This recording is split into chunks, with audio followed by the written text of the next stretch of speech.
Hi guys, welcome to First Chapter Friday. The book we have today is called Because of Winn Dixie by Kate DiCamillo. It did receive the Newbery Honor Award, meaning it didn't get the Newbery Award that year, but it was an honorable mention.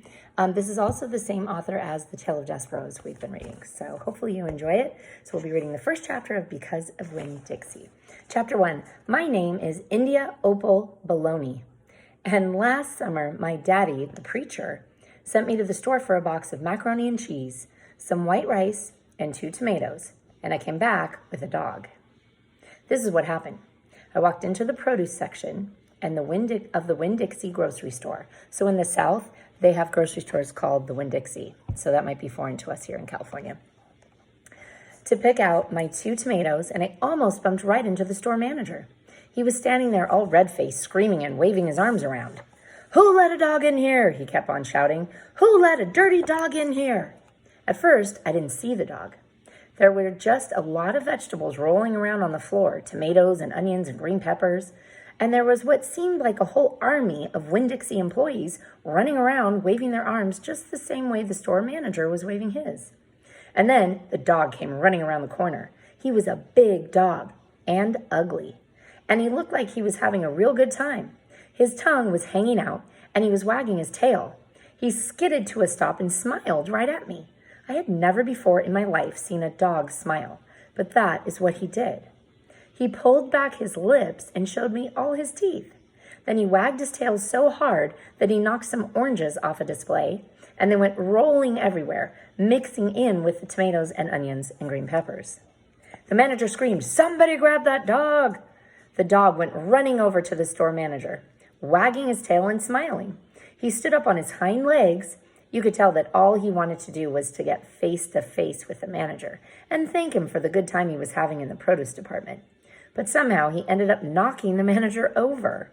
And the manager must have been having a bad day, because lying there on the floor right in front of everybody, he started to cry. The dog leaned over him, real concerned, and licked his face. "Please," said the manager, "somebody call the pound." "Wait a minute," I hollered. "That's my dog. Don't call the pound."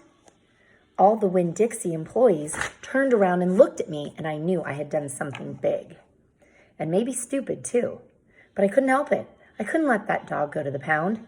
"Here, boy," I said. The dog stopped licking the manager's face and put his ears up in the air and looked at me, like he was trying to remember where he knew me from. "Here, boy," I said again. And then I figured that the dog was probably just like everybody else in the world, that he would want to get called by a name. Only I didn't know what his name was, so I just said the first thing that came into my mind. I said, "Here, Winn Dixie." It's like saying, "Here, Trader Joe's," or "Here, Vaughn's." And that dog came trotting over to me just like he had been doing it his whole life. The manager sat up and gave me a hard stare, like maybe I was making fun of him. "It's his name," I said, honest. The manager said, "Don't you know not to bring a dog into a grocery store?" "Yes, sir," I told him. "He got in by mistake. I'm sorry. It won't happen again." "Come on, Winn Dixie," I said to the dog. I started walking, and he followed along behind me as I went out of the produce department and down the cereal aisle and past all the cashiers and out the door. Once we were safe outside, I checked him over real careful, and he didn't look that good. He was big, but skinny. You could see his ribs. And there were bald patches all over him, places where he didn't have any fur at all. Mostly, he looked like a big piece of old brown carpet that had been left out in the rain. That's a pretty good description. "You're a mess," I told him. "I bet you don't belong to anybody." He smiled at me. He did that thing again where he pulled back his lips and showed me his teeth. He smiled so big that it made him sneeze. It was like he was saying, "I know I'm a mess. Isn't it funny?" It's hard not to immediately fall in love with a dog who has a good sense of humor. "Come on," I told him. "Let's see what the preacher has to say about you." And the 2 of us, me and Winn Dixie, started walking home. So that's chapter 1. Her dad sends her to the market, and she comes home with a dog. I hope you enjoyed it. Again, Because of Winn Dixie by Kate DiCamillo.